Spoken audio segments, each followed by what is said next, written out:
તો આદમની વંશાવળી આ પ્રમાણે છે, એમાં પુસ્તક શબ્દ નીકળી ગયો છે. એ અગત્યનો શબ્દ છે, કારણ કે એ બુક પર ભાર મૂકે છે. એનો અર્થ એ બતાવે છે કે એ સમયમાં લેખન કળા ચોક્કસ હોવી જોઈએ તો જ પુસ્તક લખાય ને, બાકી લેખન કળા વગર તો લખાય નહીં.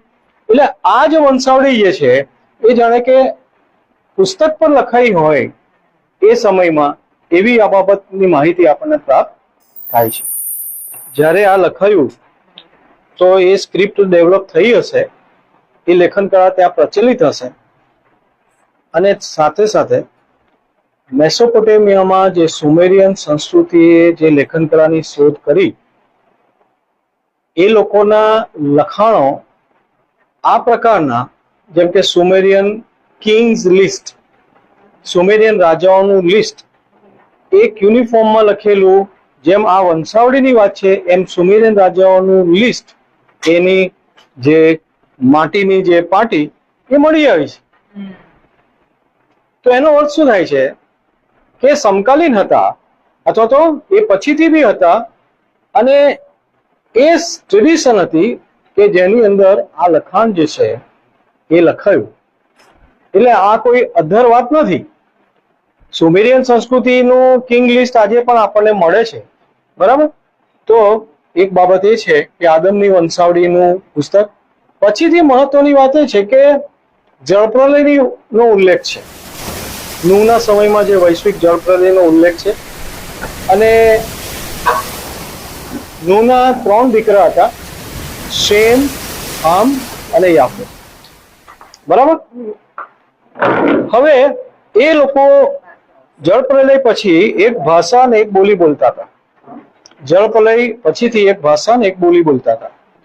હવે કેવું છે કે બાઇબલમાં છે ને, જે એક એક વસ્તુ, એક લીટી પણ લખી હોય, લાઈન લખી હોય, એનું બહુ જ સિગ્નિફિકન્સ છે. આપણને ઘણીવાર એવું લાગે, but it max lot of difference, બરાબર. એનું કારણ કે આપણને ઘણું બધું ઇન્ફોર્મેશન આપે છે કે એક ભાષા અને એક બોલી હતી, અને પછી બાબેલના બુરજની જે ઘટના બની એમાં શું થયું કે એ લોકો જળપ્રલય પછીથી શિનાર પ્રદેશમાં આવ્યા. હવે આ શિનાર પ્રદેશ ક્યાં છે? તો એ જ મેસોપોટેમિયા. અને એ શિનાર પ્રદેશ છે, ત્યાં સુમેર નગર પ્રાચીન, અને ત્યાંથી સુમેરિયન સંસ્કૃતિનો વિકાસ, બરાબર. તો આપણે ધીરે ધીરે આગળ જઈ રહ્યા છે કે એદનવાડીમાં ઈશ્વરે માણસનું સર્જન કર્યું, માણસને એ એદનવાડીમાં મૂક્યો, અને ત્યારે એમાંથી 4 નદી નીકળતી હતી, અને આ નદીઓમાંથી 2 નદીઓ આજે પણ છે. એ પ્રદેશથી આપણે શરૂ કર્યું, બરાબર. અને ત્યાં સંસ્કૃતિની શરૂઆત થઈ. માનવ સંસ્કૃતિ જળપ્રલય પહેલા બી આપણે જોયું કે કેવી રીતના એ સંસ્કૃતિ હતી, બરાબર. ત્યાર પછી જળપ્રલય થયો, એમાં પણ તમે જુઓ કે નૂહની વંશાવળીનો ઉલ્લેખ છે. ઉત્પત્તિ 6 અધ્યાય ને 9મી કલમ, એમાં લખ્યું છે કે નૂહ ન્યાયી માણસ હતો, નૂહ સીધો માણસ હતો, અને નૂહ દેવની સાથે ચાલતો હતો, અને એના 3 દીકરા હતા. હવે જ્યારે બી વંશાવળીનો ઉલ્લેખ જ્યારે જૂના કરારમાં થાય છે, ત્યારે એનો અર્થ એ છે કે ખાલી એનો પુત્ર હતો, એ આટલું જીવ્યો એટલું જ નથી, પણ એ કેવો માણસ હતો, એના જીવનની સાથે શું ઘટના બની, એ વાતનું પણ એ લેખક વર્ણન કરે છે. જેમ કે ઉત્પત્તિનું વર્ણન આ છે, એવું 2 અધ્યાય ને 4થી કલમમાં લખ્યું છે. ઉત્પત્તિ 2 અધ્યાય 4થી કલમ. તો એમાં શું બતાવ્યું કે આખું ઈશ્વરે પહેલા દિવસે, બીજા દિવસે, ત્રીજા દિવસે એ જે સૃષ્ટિનું સર્જન કર્યું, એ આખું વર્ણન કર્યું. એ રીતના નૂહનું વંશાવળી આ છે, તો આખા જળપ્રલયનું વર્ણન કર્યું, અને પછીથી એ આખી વાત આવે છે ઇબ્રાહિમ સુધી. પણ એ પહેલા હું તમને એ બતાવું કે આ જે બાબેલના બુરજની જે ઘટના છે, 11મા અધ્યાયમાં એ લોકો બાબેલનો બુરજ ત્યાં બાંધે છે, અને ત્યારે ઈશ્વર દરમિયાનગીરી કરે છે. એ લોકો પોતે પોતાનું નામ રહી જાય એના માટે આકાશના આંબે એવો મોટો બુરજ બાંધવાનો પ્રયત્ન કરે છે, અને જાણે કે એક જગ્યાએ એ લોકો સ્થિર રહેવા માંગે છે, પણ ઈશ્વરની યોજના તો આખી પૃથ્વીને એ લોકો ભરપૂર કરે, એ પૃથ્વી પર એને વસે, એટલા માટે પછી ઈશ્વરની ભાષા બદલી કાઢે, અને એટલે પોતપોતાની ભાષા પ્રમાણે પછી એ લોકો ત્યાંથી વિખરાઈ જાય છે. અને એટલે નૂહના જે 3 દીકરા હતા એના 3 ભાષા પરિવાર આજે આપણને જોવા મળે છે. તો પહેલો ભાષા પરિવાર જે છે એ આફ્રો એશિયન ભાષા પરિવાર છે. અને જે હામના જે વંશજો છે, હામના જે વંશો છે એ આફ્રિકા ખંડમાં આપણને અને મધ્ય પૂર્વમાં હામના વંશજો જોવા મળે છે. એ ભાષાઓ જે છે, આફ્રિકન ભાષાઓ જે છે, એ દેશો છે, મિસર છે, કનાન છે, ફૂટ અને કુશ. કુશ એટલે આપણે જે સુદાન કહે છે ને, સુદાન. તો એ જે સંસ્કૃતિ ત્યાંની આફ્રિકા ખંડની છે એ આ હામના વંશજોને આભારી છે. બીજી જે છે એ ઇન્ડો યુરોપિયન ભાષા પરિવાર, કે એમાં યાફેતના વંશજો જે છે એ યુરોપના જે ટાપુઓ છે ત્યાં એ લોકો જેને વસ્યા એમની પોતપોતાની ભાષા પ્રમાણે. અને સિમાઇટ વંશજો જે છે એ હિબ્રુ, અરબી, અરેમિક આ જે ભાષા પરિવારો છે એ લોકો મધ્ય પૂર્વમાં વસ્યા. ઇન્ડો યુરોપિયન ભાષા પરિવાર છે એમાંથી આપણે આગળ જઈએ છીએ તો સંસ્કૃત છે, ઈરાની છે કે ગુજરાતી છે, એ ભાષાઓ એ આગળથી એમાંથી આવી છે. તો આ રીતના તમે જુઓ કે પૃથ્વીની પીઠ ઉપર માણસ જાત જે છે એ પોતપોતાની ભાષા પ્રમાણે આ રીતે વસી છે. પણ ઈશ્વર આ દરેક માણસની સાથે એ પોતે વ્યવહાર કરવા માંગે છે. એ એની વાત જે છે એની ભાષામાં પ્રગટ કરવા માંગે છે. કારણ કે દરેક માણસને તારણનું જ્ઞાન પ્રાપ્ત થાય એવી ઈશ્વરની ઈચ્છા છે. 1 તિમોથી 2 અધ્યાય ને 4 કલમ. દરેક માણસને તારણનું જ્ઞાન પ્રાપ્ત થાય એવી ઈશ્વરની ઈચ્છા છે. કારણ કે આપણે જાણીએ છીએ કે દરેક માણસ જે છે એ પાપમાં શું છે? મોયેલો છે. એનો આત્મા જે છે પાપમાં શું છે? મૃતપાય છે, ડેડ છે. અને એટલે જેમ દીવો જે છે એ કોળિયું એ શરીર છે, એમાં તેલ નાખો તો આત્મા છે, પણ એ દીવો કહેવાય છે? એને જ્યારે તમે પ્રજ્વલિત કરો છો ત્યારે એ દીવો બને છે. આપણી પાસે કોળિયું છે, શરીર છે, તેલ બી છે, અંદર આત્મા બી છે, આપણે હાલીએ ચાલીએ છીએ, બોલીએ છીએ બધું, પણ શું એ દીવો છે? જ્યાં સુધી ઈશ્વરનો આત્મા એને પ્રજ્વલિત નથી કરતા, જ્યારે એને પ્રજ્વલિત કરે છે પવિત્ર આત્મા, ત્યારે એ દીવો છે ને, અને ત્યારે આપણે આત્મિક રીતે શું બનીએ છીએ? નવો જન્મ હોવાનો. આપણે આત્મિક બનીએ છીએ, ઈશ્વરની સાથે વાત કરી શકીએ આત્મિક રીતે, ઈશ્વરની વાત સમજી શકીએ છીએ. ઈશ્વર એવું ઈચ્છે છે કે આપણા આત્માનો ઉદ્ધાર આવી થાય. અને એટલે એ દરેક માણસ જાત સાથે, દરેક સંસ્કૃતિ, સભ્યતા સાથે ઈશ્વર વ્યવહાર કર્યો છે. બાઇબલ બહુ ગજબની રીતે આપણી પાસે આવ્યું છે. અને એટલે તમે જુઓ કે આ જે સુમેરિયન સંસ્કૃતિ છે એ જે સિનાર પ્રદેશનો વારંવાર આપણે ઉલ્લેખ કરીએ છીએ, જે એદનવાડીમાંથી જે નદી નીકળીને આપણે કહીએ છીએ કે મેસોપોટેમિયા, એ પ્રદેશનો ઉલ્લેખ જોઈએ છે. પછીથી તમે જુઓ કે 11મા અધ્યાયમાં એ લોકો સિનાર પ્રદેશમાં આવીને વસ્યા, તેમણે બુરજ બાંધ્યો, બરાબર? તો અહીંયા જ આ જ પ્રદેશમાં સુમેર જે છે ત્યાંથી સુમેરિયન સંસ્કૃતિનો વિકાસ થયો. અને આર્કિયોલોજીસ્ટ ને પુરાતત્વ જે સંશોધન છે એ પ્રૂવ કરે છે કે લેખન કળાની શોધ આ લોકોએ કરી, સુમેરિયન લોકોએ કરી. અને કેવી લેખન કળા હતી? તો કે એ ચિત્રલિપિ હતી આવી, રાઈટ?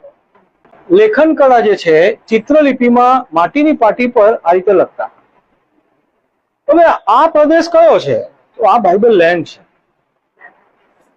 રાઈટ? આપણને નવાઈ લાગે, હવે સુમેરિયન લોકો આવી માટીની પાટી ઉપર એ લોકો લખતા, ચિત્રલિપિ, રાઈટ? પછી ધીરે ધીરે એ ચિત્રલિપિ જે છે એ વિકાસ પામતા એ આવી ક્યુનિફોર્મ લિપિ થઈ. અને આ મેં લખી છે, પણ એક એનાથી લખી છે કે આવી રીતના યુનિફોર્મમાં આ જે આદમની વંશાવળી આવી રીતના લખી હશે. Okay, thank you. તો અહીંયા આપણે આગળ જઈએ, અને આ જે લિપિ છે એ લિપિ ચિત્રલિપિ હતી, એમાંથી ધીરે ધીરે ધીરે આવી લિપિનો વિકાસ થયો, બરાબર? હવે તમે વિચાર કરો કે આજે ભલે આપણે ગુજરાતીમાં કે ઇંગ્લિશમાં આપણે જે બોલીએ છીએ એને એની સ્ક્રિપ્ટમાં આપણે લખીએ છીએ, તો એ જ રીતના એમની જે ભાષાઓ હતી એ જે ભાષા છે સુમેરિયન ભાષા, પછી એના પછી આવી અક્કાદિયન ભાષા એ પ્રદેશમાં. હવે તમે વિચાર કરો કે અક્કાદ જે નગર છે કોણે બન્યું? તો ઉત્પત્તિ તમે 10મો અધ્યાય 10મી કલમ ને 11મી કલમ જો વાંચશો તો એની અંદર લખ્યું છે કે નિમ્રોદ જે રાજા હતો એને એના રાજ્યનો આરંભ કર્યો અને એને અકાદ, એરેક, બરાબર, બાબિલ અને નિનવે આ બધા નગરો એને બાંધ્યા. તો આકાદ જે છે એમાંથી અકાદિયન સંસ્કૃતિ આવી, રાઈટ. અને એમના જ સમયમાં આ લેખન કળા આપણે જોઈએ છે કે આવી લેખન કળા હતી. હવે આ બધી વસ્તુ હું કઈ નથી કહેતો, પુરાતત્વ સંશોધન કે છે માટીની પાટીઓ આવી મળી આવી છે, રાઈટ. તો બાઇબલમાં ઓલરેડી લખેલું જ છે કે નિમ્રોદે આ રીતના રાજ્ય સ્થાપ્યું. એક્ઝેક્ટલી, બરાબર. અને એટલે હવે બીજી વાત તમને આગળ તમને જણાવું. બીજું જે છે આ જે લખાણ છે એને એપિક ઓફ ગિલગામેશ કહે છે. એપિક ઓફ ગિલગામેશ આ જળપ્રલય વિશેની વાત કરતું એક મહાકાવ્ય છે. હવે આ ક્યાં મહાકાવ્ય epic, it is epic of Gilgamesh. અરે ગિલગામેશ જે રાજા હતો એના સમયમાં જળપ્રલયની ઘટના, હવે આ જે છે ને ઉત્પત્તિ 6 અધ્યાયથી 8મા અધ્યાય સુધીની જે જળપ્રલયની ઘટનાનો ઉલ્લેખ છે જેનેસિસમાં, એને સમાંતર આ જે ગિલગામેશનું જે એપિક છે એમાં એનો ઉલ્લેખ છે જળપ્રલયનો. નોટ એક્ઝેક્ટ, પરંતુ એક તમે સમાંતર કમ્પેરિઝન તમે કરી શકો છો એવો અહેવાલ એમાં પણ તમને જોવા મળે છે. આ ક્યારે લખાયો છે, ક્યાં લખાયો છે? તો કે છે કે એ મેસોપોટેમિયા, એ સુમેરિયન કલ્ચર, એ પ્રદેશમાંથી કે જ્યાંથી બાઇબલ આવ્યું છે, જ્યાંથી ઇબ્રાહિમને પ્રભુએ તેડું આપ્યું છે, આ પ્રદેશમાં. તો આ જે એનુમા એલિસ છે આ બી એક પુસ્તક છે. આ છે અત્રાહસીસ, આની પર સૃષ્ટિ સર્જનની વાત છે અને જળપ્રલયની વાત છે. આવી માટીની પાટીઓ જે છે, બરાબર, ઈશ્વર પ્રાચીન કાળમાં અનેક વાર અનેક પ્રકારે બોલ્યું. સો ટ્રુ. પછીથી તમે જુઓ કે હવે શું થયું કે તમે એ જુઓ કે ઉત્પત્તિ 10મો અધ્યાય અને 6ઠી કલમ. તો હામના જે વંશજો હતા એ વંશજો, હામના કેટલા દીકરા હતા? તો એમાં કુશ, મિસ્રાઈમ અને પુટ અને કનાન, બરાબર. તો એમાંથી જે મિસ્રાઈમ છે એ મિસ્રીઓ એટલે કે મિસર એટલે કે ઇજિપ્ત, તો એનો પૂર્વજ હતો હામનો વંશજ મિસ્રાઈમ, હામનો પુત્ર મિસ્રાઈમ, અને એના વંશજ એ મિસરીઓ, ઇજિપ્શિયન્સ. આ ઇજિપ્શિયન્સ જે છે એમણે નાઇલ નદીના કિનારે ઇજિપ્શિયન સંસ્કૃતિનો વિકાસ. તમારે આવતું હશે, હા ને, right? Egyptian culture. Now Egyptian culture એટલું ગજબનું કલ્ચર હતું કે એ લોકોએ કેટલી બધી બાબતોની અંદર જે કહેવાય કે એમણે લેખન કળાનો વિકાસ કર્યો, એમણે પિરામિડ બાંધ્યા, એ લોકો મમી બનાવતા હતા, રાઈટ? તો મમીફિકેશન, પછી સ્ફિંક્સ, રાઈટ? તો આ નાઇલ નદી છે અને અહીંયા ઇજિપ્તની સંસ્કૃતિ વિકાસમાં.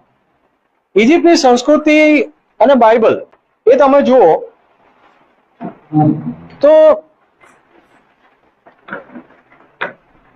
બાઇબલની અંદર તમે જુઓ કે આ સમગ્ર બાબત આપણે ઘણીવાર ઇજિપ્તની સંસ્કૃતિનો ઉલ્લેખ જોઈએ છે.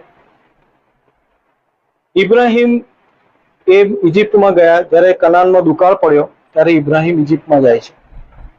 ઇજિપ્તની અંદર યુસુફ છે, એ યુસુફ જે છે એને પણ ત્યાં જાય છે અને યહૂદી પ્રજા ઇજિપ્તમાં કેટલા વર્ષની ગુલામી કરે છે? 400 વર્ષની ગુલામી કરે છે, રાઈટ? અને ત્યાં જ પ્રભુ મૂસાને ઉભો કરે છે. ઓકે, તો ઇજિપ્તની સંસ્કૃતિ છે એમાં લેખન કળા હતી અને આ રીતની લેખન કળા હતી જેને હાયરોગ્લિફી કહે છે. એ લોકો એવું માનતા હતા કે જ્યારે કોતરકામ કરો છો પથ્થર પર તો એ પવિત્ર છે, બરાબર? એટલું બધું એને આદર આપતા હતા. સંસ્કૃત માટે બી જો તમે જુઓ કે પ્રાચીન સમયમાં લોકોને એક એવી સમજ હતી ભાષાઓ માટે કે ભાઈ એ સંસ્કૃત જે છે એ દેવી દેન છે, અને સાચી વાત છે કે ઈશ્વરે માણસને ભાષાઓ આપી છે, ઈશ્વરની દેન છે, રાઈટ? અને અહીંયા પિરામિડ બતાવ્યું છે, જો પિરામિડ, રાઈટ? તો પિરામિડ જે છે એ એક હ્યુજ જે કહેવાય કે સ્થાપત્ય છે, આર્કિટેક્ચર છે, 481 ફીટ એ ઊંચાઈ પર એટલું ઊંચું છે અને એટલા બધા લાખો જે પથ્થરો છે એને ભેગા કરીને નીચે સ્ક્વેર બને છે, ઉપર ટ્રાયંગલ બને છે. અને આવું ભવ્ય પિરામિડ જે છે આજે આપણે બનાવી શકીએ? જે એ બી એક પ્રશ્ન છે, રાઈટ?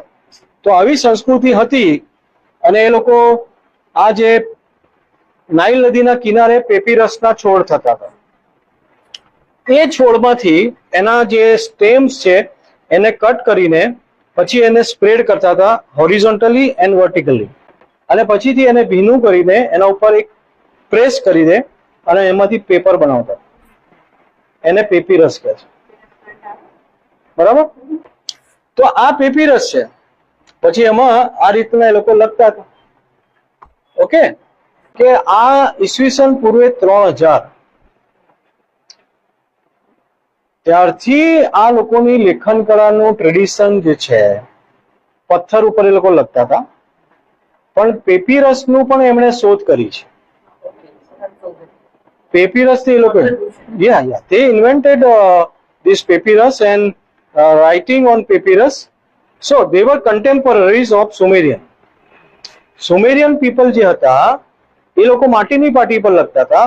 પણ સુમેરિયન સંસ્કૃતિનો ઉદય આપણે પહેલા જોઈએ છે, કારણ કે બાબેલના બુરજ પછી માણસો જે પોતે સ્થળાંતર કર્યું, માઇગ્રેશન કર્યું, પછીથી કેટલાક લોકો નાઇલ નદીના કિનારે આવીને વસ્યા, જે હામના વંશજો હતા. સો એમાં થોડો ટાઈમ લેગ જોવા મળે છે, રાઈટ? એ જ પ્રમાણે જે સિંધુ નદીના કિનારે સિંધુ સંસ્કૃતિ વિકાસમાં, એ બધા સમકાલીન કહી શકાય, રાઈટ? અને ઇજિપ્તમાં જે છે એ આપણે આ પેપીરસ પર લખાણ જોઈએ છે. પહેલાના સમયમાં એ પેપીરસ પર જે એટલા બધા લખાણો થતા હતા, એટલે એને કંઈક બિબ્લોસ કહેતા હતા, અને એમાંથી લખાયેલા પુસ્તકોના સંગ્રહને બિબ્લિયા કહેતા હતા. તો બાઇબલ એમાં એટલું બધું લખાતું હતું પ્રાચીન સમયમાં કે એનું નામ બિબ્લિયા કે હતું, કારણ કે એ 66 પુસ્તકોનો સંગ્રહ છે. એટલે એને પછી બિબ્લિયા પરથી બાઇબલ શબ્દ આવ્યો, કારણ કે એટલું વાઇડલી એ પ્રચલિત હતું પેપીરસમાં લખાણ. બરાબર? તો અહીં આગળ જઈએ અને આપણે જોઈએ કે કનાન જે છે, કનાન દેશ, બરાબર, હામનો જે વંશજ છે એ કનાન છે. તમે જોયું કે હામનો વંશજ થી મિસર આવ્યું, હામના વંશજ થી કનાન આવ્યું, એ જોયું. હવે આપણે કનાન જોઈએ છે, અને ઈશ્વર ઇબ્રાહિમને ક્યાંથી લઈ જાય છે? ઉર દેશથી કનાનમાં લઈ જાય છે. બરાબર? તો આ કનાની જે સંસ્કૃતિ છે, અને અહીંયા આપણે આગળ જોઈએ છે કે આ ઉર દેશ છે જે મેસોપોટેમિયામાં, જ્યાં યુફ્રેટિસ અને ટાઇગ્રીસ નદી છે. તો અહીંયાથી ઇબ્રાહિમ જાય છે ક્યાં? કનાન. This is Canaan. આ કનાન લેન્ડ છે, અને મેડિટેરિયન સી છે. આ કનાન છે. પછી સાઉદી અરબ જે છે, આ બાજુ ડેઝર્ટ એરિયા છે, અને અહીંયા ઇજિપ્ત છે. Egypt, right? This is a fertile crescent, and it is Mesopotamia. This is called a fertile crescent. આખું ફળદ્રુપ પ્રદેશ છે, બરાબર? અને ઇબ્રાહિમ જે છે એ આવા ડેવલપ્ડ જે કલ્ચરમાંથી, જ્યાં લેખન કળાનો વિકાસ થયો હતો, યુનિફોર્મ લિપિમાં લેખન થતું હતું, માટીની પાટીઓ પર જે કહેવાય કે એ રીતના એ સમયના પુસ્તકો લખાતા હતા, તે સમયમાં ઈશ્વર ઇબ્રાહિમને અહીંયાથી તેડું આપે છે, એ અહીંયા આવે છે, રાઈટ? પૂર દેશમાં આવું કલ્ચર હતું, વેલ ડેવલપ્ડ કલ્ચર હતું. ઓકે, આ ઇબ્રાહિમ જે છે ઈસવીસન પૂર્વે 2100 થી 2000 નો જે પીરિયડ છે, એ ટાઈમ લાઈનમાં આપણે એવું જાણીએ છીએ કે ઇબ્રાહિમ જે છે 2100 થી ઈસવીસન પૂર્વે 2100 થી 2000 નો પીરિયડ. હવે એ સમય જે છે એ સમયમાં ઇજિપ્તમાં ઓલરેડી કલ્ચર ને સિવિલાઇઝેશન ને પિરામિડ બની ગયા. When Abraham went there, he saw the pyramids. Pyramid જે છે એ ઈસવીસન પૂર્વે 2560 માં બનેલા, અને કિયોપ્સ નામનો જે ફેરો હતો એને એ પિરામિડ બનાવ્યો, રાઈટ? ઓકે, તો ઇબ્રાહિમ છે એનાથી પછીથી આપણે એના જે 12 જે ઇબ્રાહિમ થી ઈસાક, ઈસાક થી યાકૂબ, યાકૂબના 12 દીકરા, એમના જે કુળ, અને એમાંથી યહૂદી પ્રજા, રાઈટ. તો યહૂદી પ્રજા જે છે, હિબ્રુ કલ્ચર એ આ રીતના ડેવલપ થયું. ઇજિપ્તની અંદર યુસુફ છે, એ યુસુફ જે છે એને પણ ત્યાં જાય છે, અને યહૂદી પ્રજા ઇજિપ્તમાં કેટલા વર્ષની ગુલામી કરે છે? 400 વર્ષની ગુલામી કરે છે, રાઈટ. હવે એ હિબ્રુ કલ્ચરમાં તમે જુઓ કે આગળ જતા જ્યારે મિસરની ગુલામીમાં ગયા, 400 વર્ષ મિસરની ગુલામીમાં ઇજિપ્તની અંદર આ યહૂદી પ્રજા રહી, અને તે સમયમાં પ્રભુએ કોને ઉભો કર્યા? મોઝેસને, મૂસાને, બરાબર.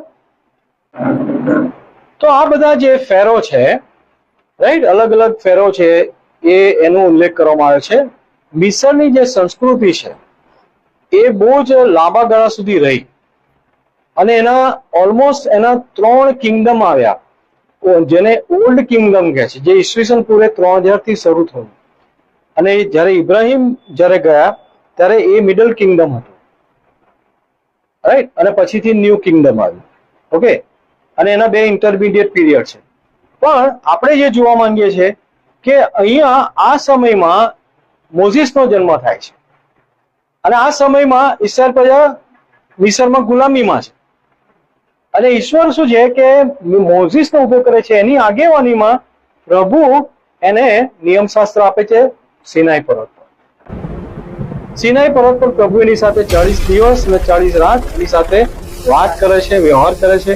પ્રભુ પોતાની આંગળીથી શિલાપાટી પર 10 આજ્ઞા આપે છે, રાઈટ. અને પછીથી પ્રભુ એને મૂસાને શું કહે છે, નિર્ગમન 17 ને 14 કે એ વાત યાદગીરીને સારું પુસ્તકમાં લખ ને યહોશુઆના કાનમાં કઈ સંભળાવો. પ્રભુ શા માટે લખાણ લખવાનું કે છે? કેમ કે યાદગીરીમાં રહે ને તો કેટલું આપણે યાદ રાખે. લખવાનું મને બહુ ગમે છે, કારણ કે હું હંમેશા યાદ કરું છું કે લખવું એ બહુ જરૂરી છે. કારણ કે પ્રભુએ કહ્યું છે મૂસાને કે તું યાદગીરીને સારું લખ. ઓકે, તો આ જે વાત છે એ આપણે જોઈએ છે. આ મિસરની ગુલામીમાંથી નીકળ્યા અને પછી સાઇનાઈ પેનિન્સ્યુલા અરણ્યમાં એ લોકો 40 દિવસ 40 વર્ષ એમણે જે મુસાફરી કરી વિલ્ડરનેસમાં, ત્યાં પ્રભુએ એમને જે નિયમ શાસ્ત્ર આપ્યું. લખવાની જે બાબત જે છે એ મને બાઇબલમાંથી એનાથી બહુ પ્રેરણા મળે છે, કારણ કે ઈશ્વરે પોતે મૂસાને કહ્યું કે એ વાત યાદગીરીને સારું પુસ્તકમાં લખ ને યહોશુઆના કાનમાં તે કહી સંભળાવ. કારણ કે લખેલી વાત આપણે ભૂલી નથી જવાના. લખેલી વાત શું છે કે વર્ષોના વર્ષો રહે છે, એને કોઈ સરહદ નથી. તમે જે આજે લખેલી વાત છે એ કોઈ પણ પુસ્તક જે છે કોઈ ક્યાં પણ લઈને જઈ શકે છે, રાઈટ. ભલે તમે ના જતા હો, અને એ વર્ષોના વર્ષો આગળની પેઢીઓ સાથે એ વાતો સચવાઈને રહે છે. અને આ જે અરણ્યની અંદર એ લોકો 40 વર્ષ એ લોકો ભટક્યા, અને ત્યારે ઈશ્વરે એમને દોરવણી આપી, એમને એ માર્ગદર્શન આપ્યું, અને પ્રભુનું વચન જે છે એ આ રીતના શિલાપાટી ઉપર એ આપવામાં આવ્યું, બરાબર. તો અહીંયા આપણે આગળ જઈએ. હવે તમે જુઓ કે લખાણ જે છે પ્રાચીન લિપિમાં લખાણ થતું હતું. બાઇબલ એ પ્રદેશમાંથી આવ્યું છે કે જ્યાં લેખન કળા પ્રચલિત હતી, લેખન કળાનો વિકાસ થયો હતો, બરાબર ને. એટલે ઉત્પત્તિની વાતો લખવામાં આવી છે, એટલે તમે જુઓ કે વંશાવળીની વાતો લખવામાં આવી છે, એટલે તમે જુઓ જળપ્રલયની ઘટનાનો ઉલ્લેખ થયેલો છે, બરાબર. હવે તમે જુઓ કે આ જે યહૂદી લોકો છે એને મિસરની ગુલામીમાંથી ઈશ્વર મુક્ત કરે છે, પણ પછીથી એ લોકોને પ્રભુ કનાન દેશમાં લઈ જાય છે, અને કનાન દેશમાં યહોશુઆની આગેવાનીમાં કનાન દેશ પર એ લોકો ચઢાઈ કરે છે. યરેખો જે છે નગર ઉપર, આ યરેખો પ્રાચીન નગર છે, બરાબર. તમે આજે જો ઇઝરાયલ જાઓ તો યરેખોની મુલાકાતે તમને લઈ જાય છે, અને ત્યાં તમે આ જોઈ શકો છો કે યરેખો કેટલું પ્રાચીન નગર હતું, બરાબર. હવે yes, it is considered one of the oldest cities, Jericho. Yeah.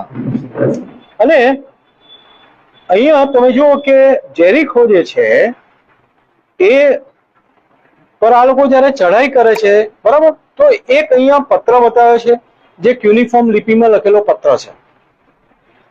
આ પત્ર જે છે એ કનાનમાંથી કોઈ ઇજિપ્શિયન જે રાજા છે એનો કોઈ અમલદાર છે, એનો કોઈ ગવર્નર છે જે કનાનમાં છે. એ આપણે રિલેટ કરી શકીએ છીએ કે કોણે ચઢાઈ કરી હતી અને કોના વિશે લખી રહ્યો છે. તો એ એવું કે છે કે આ લેટરમાં અમરના ટેબ્લેટ્સ કહેવાય છે ને, તો અમરના ટેબ્લેટ્સમાં એવો ઉલ્લેખ થયેલો છે ક્યુનિફોર્મ લિપિમાં, કારણ કે કનાનની અંદર એક યુનિફોર્મ લિપિ હતી, ઇજિપ્તની અંદર હાઇરોગ્લિફી હતી, ચિત્રલિપિ. ઓકે, તો કનાનમાં જ્યારે આ લિપિની ટેબ્લેટ મળી આવી તો આર્કિયોલોજીસ્ટને નવાઈ લાગી. ધેન દે લર્ન, એમને ખબર પડી કે જ્યારે આ જે લોકોએ ચઢાઈ કરી તો આ એનો ઉલ્લેખ કઈ હોઈ શકે, બરાબર. પણ આપણે એ તાત્પર્ય કાઢીએ છીએ કે એ કનાન દેશ પર જે યહૂદી લોકો જે ચઢાઈ કરી યહોશુઆની આગેવાનીમાં, તો એ આ સમય હોઈ શકે અને આ ક્યુનિફોર્મ લિપિમાં એ બાબત લખવામાં આવી છે. હવે શું થયું કે હવે બાઇબલનો ઇતિહાસ જે છે આગળ વધે છે અને પછીથી આપણે જોઈએ છે કે યહોશુઆનું પુસ્તક છે અને એમાં આપણે પછી આગળ ન્યાયાધીશની વાત જોઈએ છે અને પછીથી આપણે કિંગ સોલની વાત જોઈએ છે, પછી કિંગ ડેવિડની વાત જોઈએ છે, કિંગ સોલોમનની વાત જોઈએ છે અને એ યુનાઇટેડ કિંગડમ અને પછીથી ડિવાઇડેડ કિંગડમ એટલે કે northern kingdom and southern kingdom એ આપણે જોઈએ છે. એના રાજાઓ વિશે જોઈએ છે અને એના પ્રોફેટ્સ વિશે બી જોઈએ છે. ઓકે, તો અહીંયા આપણે આગળ વધીએ છીએ અને આ જે દરમિયાન એક વાત એ છે કે જે વાત મોઝીસે લખી છે, મૂસાએ જે લખી છે એ વાત આગળ વધતી જાય છે, કારણ કે જે યહૂદી જે પ્રોફેટ્સ અને જે લોકો છે એમાં એક પરંપરા છે કે ભાઈ આ ઈશ્વરનું વચન છે. એ ઈશ્વરનું વચન ઈશ્વરે પોતે આપ્યું છે, જે મૂસાને કહ્યું કે તું લખ, યહોશુઆએ એની નકલ ઉતારી. So they had a tradition to copy the word of God. એમના જે કોર્ટમાં ઇતિહાસકાર બી હતા, so they used to write જે હિસ્ટોરિકલ જે રેકોર્ડ છે એ લોકો લખતા છે આજે. હા, હિસ્ટોરિકલ રેકોર્ડ જે છે અને આ જે કોપી જે ઈશ્વરના વચનની જે થતી હતી એના જે સ્ક્રાઇબ્સ હતા એને લહિયા કહેવામાં છે. તો એ લોકો શું છે કે એની કોપી કરે ને તો અક્ષરનો બી ગણતરી કરે અને શબ્દની બી ગણતરી કરે, એનું ટોટલ અહીંયા નીચે લખે કે આની અંદર આટલા અક્ષર છે, આટલા શબ્દો છે, એટલે કોઈ ભૂલ ન થાય. એટલી સરસ કોપી કરે, બરાબર. અને ભૂલ થાય તો પછી એને એ રિજેક્ટ કરે, દાટી દે. ઓકે, હવે આ રીતના તમે જુઓ કે old testament was written and preserved અને એના જે પુસ્તકો છે એનું લિસ્ટ આપેલું છે અને કેવી રીતના આપણે ઇન જુઇશ જે કિંગડમ ટ્રેડિશન આ જે લખાણો જે છે જૂના કરારમાં, આપણે જે જૂનો કરાર કહીએ છીએ એ કેવી રીતે લખાયો અને કેવી રીતના આપણા પાસે આવ્યો, બરાબર, એ એમને આભારી છે. Thanks to them four their labor, they copied. Okay, હવે અહીંયા તમે જુઓ કે એવા કેટલા કલ્ચર અને સિવિલાઇઝેશન્સનો ઉલ્લેખ પણ બાઇબલ કરે છે, જેમ કે અસીરિયન કલ્ચર. હવે શું થયું કે by the time this United Kingdom became divided kingdom, northern kingdom and southern kingdom. Now these people in the northern kingdom, they turned away from God અને એ લોકો ઈશ્વરથી વિમુખ ગયા અને એટલા માટે શું થયું કે અસીરિયન જે કિંગડમ જે આપણે જોયું પેલો મેપ કે જેમાં મેસોપોટેમિયામાં ઉપર નીનવે છે, નોર્ધન કિંગડમ ને એ ત્યાં બંદીવાસમાં લઈ ગયા. એટલે એ નોર્ધન જે અસીરિયન જે એમ્પાયર છે એની અંદર સ્લેવ્સ તરીકે એમને લઈ ગયા અને ત્યાંથી એ લોકો હજી પાછા ફરી શક્યા નહીં. There were 10 tribes. They could not return back. હવે અસીરિયન કલ્ચર જે હતું જેનું કેપિટલ હતું નિનવે, બરાબર, એને આસુરનું સામ્રાજ્ય કહે છે. હવે આસુરનું જે સામ્રાજ્ય છે એનો અંત આવ્યો 612 ઈસવીસન પૂર્વે 612 અને બેબીલોનનો જે રાજા છે એણે આ અસીરિયન કિંગડમ પર એટેક કર્યો અને એનો અંત આવ્યો ઈસવીસન પૂર્વે 612 અને 605 થી એણે આ નોર્ધન કિંગડમને પછી અટેક કરવાનું ચાલુ કર્યું, એમને લીધા બંદીવાસમાં અને એ રીતના એ આગળ જે કહેવાય કે બેબીલોન જે છે એમાં બાબિલના બંદીવાસમાં આ લોકોને લઈ જવામાં આવ્યા. બરાબર. હવે અહીંયા તમે જુઓ કે અસીરિયન કલ્ચર, અસીરિયન એમ્પાયર અને બાઇબલ, તો કેટલાક એવા શિલાલેખ મળી આવ્યા છે કે જે અસીરિયન રાજાઓના કોન્ટેક્સ્ટમાં લખાયેલા છે અને એ બાઇબલના એકાઉન્ટની સાથે સમાંતર જાય છે.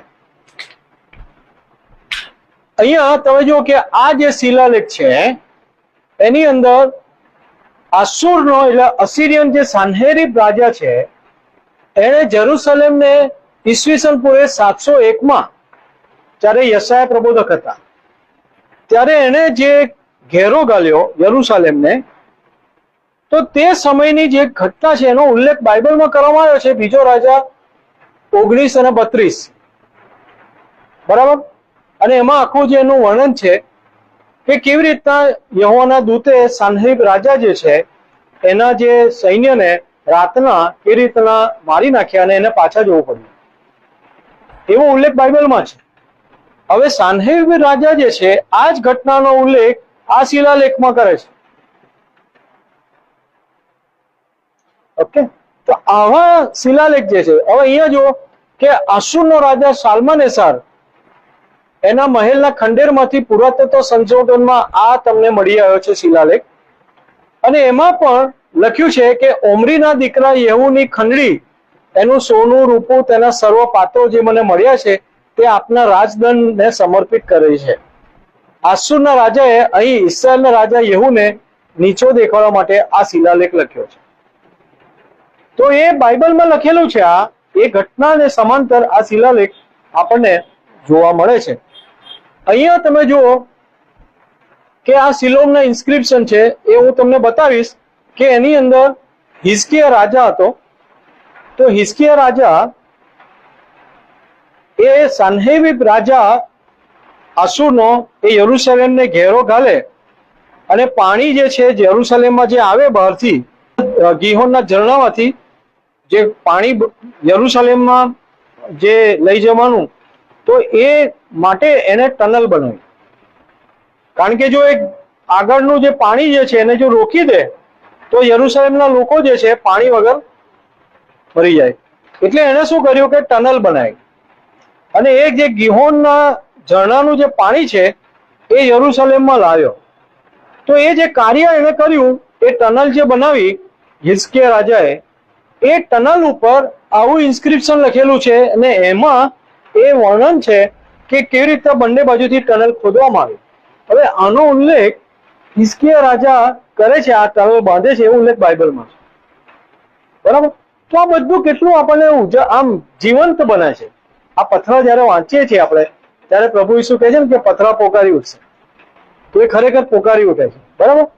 અહીંયા તમે જુઓ કે આ જે તમે જુઓ છો એ અસીરિયન કિંગડમનો છેલ્લો રાજા હતો આશુરબનીપલ. He was the last king of the Assyrian kingdom અને 612 એનો અંત આવ્યો અને એનું જે કેપિટલ હતું એ નિનવે. હવે નિનવેમાં કોણ ગયેલું? પ્રોફેટ જોના. અને એટલે આશુરબનીપાલ જે છે એ છેલ્લો રાજા હતો, અસીરિયન કિંગ. હવે એમાં ઇન્ટરેસ્ટિંગ વાત એ છે કે અસીરિયન રાજા આશુરબનીપાલની લાઇબ્રેરી મળી આવી. માટીની પાટીમાં એણે આખી એની માટીની પાટીઓની લાઇબ્રેરી બનાવી છે. હવે એ પાટીની લાઇબ્રેરી મળી આવી છે અને એમાં કહે છે કે અમુક આ ગોઠવેલા છે પુસ્તકો માટીની પાટીમાં લખેલા. અને એને એવો શોખ હતો કે આખા એ જમાનાના જે લોકો છે, વિશ્વભરના જે ત્યારે લોકો જે હશે એમની પાસેથી એ બધા લખાણ છે, પુસ્તકો છે, એ કલેક્ટ કરતા અને પોતાની લાઇબ્રેરીમાં રાખતા. અને એ પણ મળી આવ્યું છે. તો એ બતાવે છે કે કેટલી બધી બાબતો, અદ્ભુત બાબતો, જે પહેલો રાજા, બીજો રાજા, કાળ વૃત્તાંત, એમાં જે લખવામાં આવ્યું છે બાઇબલમાં, એ કેટલું બધું સાચું છે. રાઈટ. પછી અહીંયા આપણે આગળ જઈએ. હવે એક મોટું સામ્રાજ્ય પછીથી બીજું સામ્રાજ્ય ઊભું થાય છે. પહેલું સામ્રાજ્ય બીજાને આગળ સારું કેવડાવે એવું હોય છે, એટલું બધું ભયંકર. પણ તેમ છતાંય ઈશ્વરનું જે કાર્ય છે એ તો આગળ જ વધતું જાય છે. ઈશ્વરનું વચન એ આગળ વધતું જાય છે.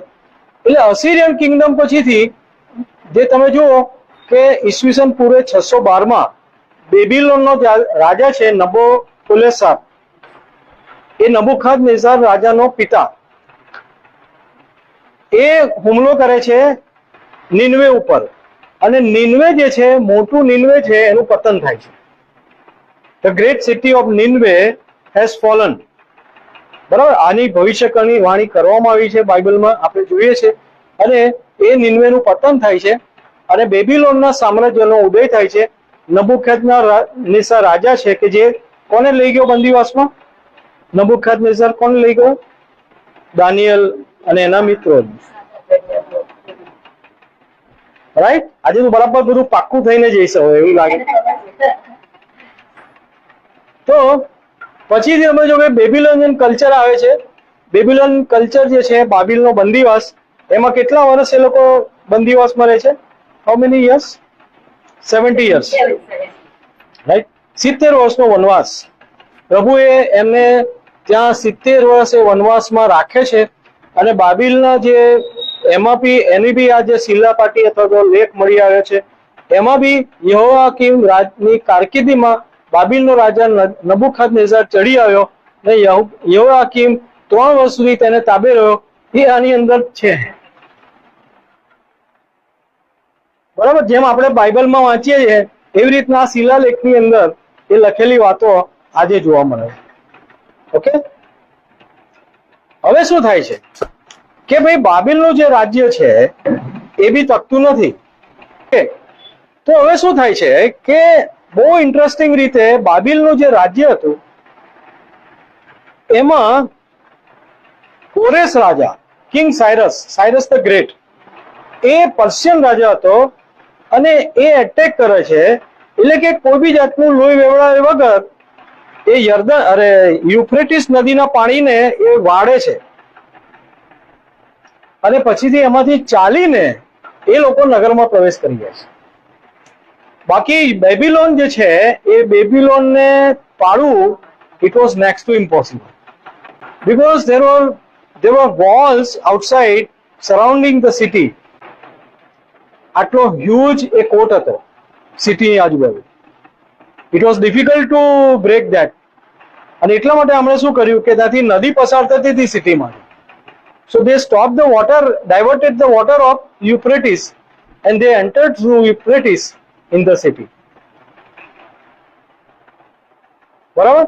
તો બાબિલનું જે છે પછી પર્શિયન રાજા આવ્યો, એને સાયરસ કહેવા એનું નામ છે. પછી બીજા રાજાઓ આવ્યા. એમના સમયમાં પણ બાઇબલના આ પુસ્તકો લખાયા, જેમ કે એઝરા, નહેમિયા, એસ્તર, હગાઈ, ઝકરિયા, મલાકી. છેલ્લું જે પુસ્તક છે મલાકી. તો આ રીતના તમે જુઓ કે આ બધી સંસ્કૃતિ અને સભ્યતા જે આપણે શરૂઆત કરી સુમેરિયન, પછીથી આપણે ઇજિપ્શિયન, હિબ્રુ કલ્ચર, અને પછી આપણે જોયું કે કયું અસીરિયન, પછી આપણે જોયું બેબિલોનિયન, પછી આપણે પર્શિયન જોયું. રાઈટ. હવે પર્શિયન પછી જે આવે છે ગ્રીક કલ્ચર. અને ગ્રીક કલ્ચરમાં કોણ છે રાજા? Alexander the great. તો એલેક્ઝાન્ડર જે છે એક જુવાન વયે એને એ કરેલી કે હું આખા વિશ્વને જીતી લઉં અને ગ્રીક કલ્ચર છે, ગ્રીક ભાષા છે, એનો વ્યાપ વધારું. એને એવું હતું કે બધા જ વિશ્વમાં બધા ગ્રીક ભાષા અને ગ્રીક કલ્ચર જાણે. રાઈટ. એટલે એને શું કર્યું કે બધી જ જગ્યાએ એ એનું સામ્રાજ્ય સ્થાપવા માટે બહુ જ એનાથી એ નીકળી પડ્યો. અને ગ્રીક કલ્ચરનો એટલો બધો વ્યાપ વધ્યો કે આજે આપણે જે ઇંગ્લિશ જે બોલીએ છીએ એ રીતના એ સમયમાં ગ્રીક ભાષાનું ચલણ હતું. હવે એ સમયમાં જે હિબ્રુ જે બાઇબલ હતું, કારણ કે જૂનો કરાર આખો કઈ ભાષામાં લખાયો? હિબ્રુમાં. ઓકે, એમાં કેટલોક પોર્શન અરેમિક ભાષામાં છે, રાઈટ. હવે અમુક જ પોર્શન, આખું પુસ્તક નહીં, there are few chapters, right. તો હવે જે યહૂદી પ્રજા હતી એમની ભાષામાં લખાયેલું જે જૂનો કરાર છે હિબ્રુ, એ લોકો વાંચી શકતા નહોતા, તો તેનાથી અપરિચિત ટાઈપનું ચિત્ર હતું. તો આ લોકોએ શું કર્યું કે એ જે હિબ્રુ બાઇબલ જે છે એને ગ્રીકમાં એનું ભાષાંતર કર્યું અને એને જે સપ્તતીનો તર્જુમો કે છે સેપ્ચ્યુઅર્જિન્ટ કે છે.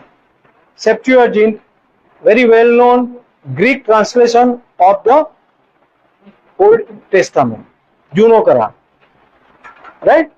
તો આનાથી શું થયું કે all people in the world, those who were even not Jewish, they also started reading the Bible. Okay, તો હવે આ રીતના જે કહેવાય કે સપ્તતીનો તર્જુમો બન્યો અને એની અંદર મેં બતાવ્યું છે કે હિબ્રુ બાઇબલ જે એના જૂનો કરાર એના 3 ભાગ છે, તોરા, નેવિમ અને કેટુવિમ, અને એના ઉપરથી તનાક શબ્દ આવ્યો છે અને આ રીતના આપણે જોઈએ છે. હવે તોરા, નેવિમ અને કેટુવિમ. તોરા એટલે નિયમશાસ્ત્ર કે જેમાં મૂસાને જે આપવામાં આવ્યા 5 પુસ્તકો જેને લખ્યા એ તોરા, અને નેવિમ છે એટલે બધા જે પ્રોફેટ્સ, પ્રબોધકોના પુસ્તકો, અને કેટુવિમ એ all the poetic and literature, literature. તો કે જૂનો કરાર જે સંપૂર્ણ રીતે પૂરો થયો, ગ્રીક ભાષામાં એનું ભાષાંતર થયું, બરાબર. પણ હવે આજે તમે જુઓ કે તમારા હાથમાં જે જૂનો કરાર છે તો એ હવે તમારા હાથમાં છે એ ખરેખર એ જ છે, રાઈટ. તો 1947 ને 48 નો જે સમય છે એની અંદર કુમરાનની જે ગુફા છે મૃત સરોવર પાસે, ઇઝરાયલમાં જે ડેડ સી છે એની પાસે ત્યાં કુમરાનની ગુફા છે. એ ગુફાઓમાં આવા માટીના પાત્રોમાં 800 થી વધારે ઓડિયા મળી આવ્યા, મોર દેન 800. હવે આ જે ઓડિયા જે છે એમાં એસ્તર સિવાયના બધા ઓલ્ડ ટેસ્ટામેન્ટના પુસ્તકો છે.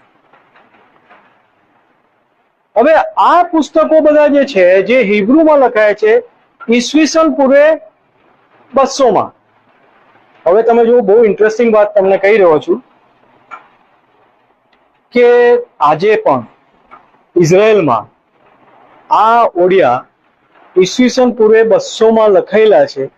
એ એવું કે છે કે બેથલેહમની અંદર આ રીતે પ્રભુ ઈસુ ખ્રિસ્તનો, આવી કોઈ વ્યક્તિનો જન્મ થશે.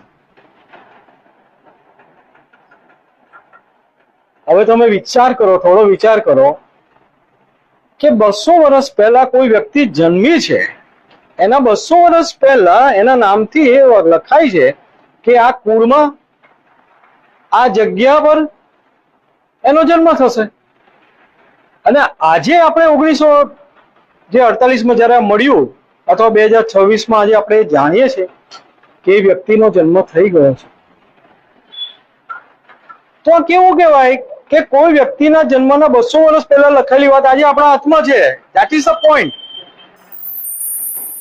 અને એટલા માટે પ્રભુ ઈસુ ખ્રિસ્ત એ ની નોંધ કઈ રીતે આપણે લઈ શકીએ તો કે છે કે આખો જે જૂનો કરાર જે છે, જે લખવામાં આવ્યો અને જે આપણી પાસે આવ્યો એ કોના માટે છે? એ કોને પ્રગટ કરે છે? તો કે છે કે પ્રભુ ઈસુ ખ્રિસ્તને.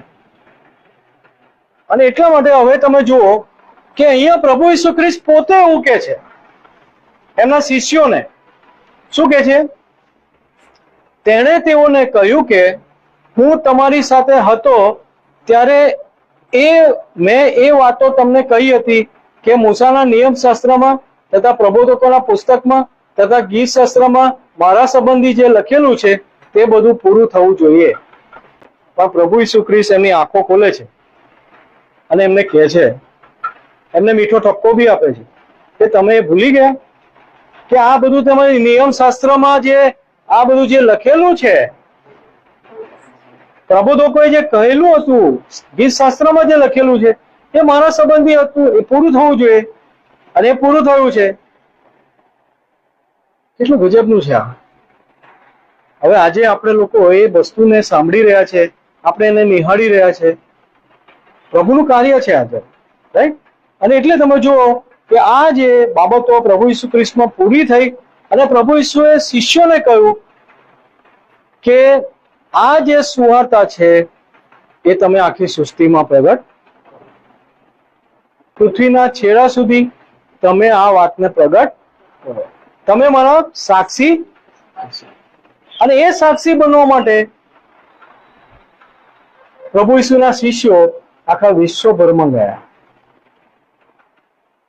અને એમાંથી થોમા જે છે ભારતમાં આવ્યા પહેલી સદીમાં.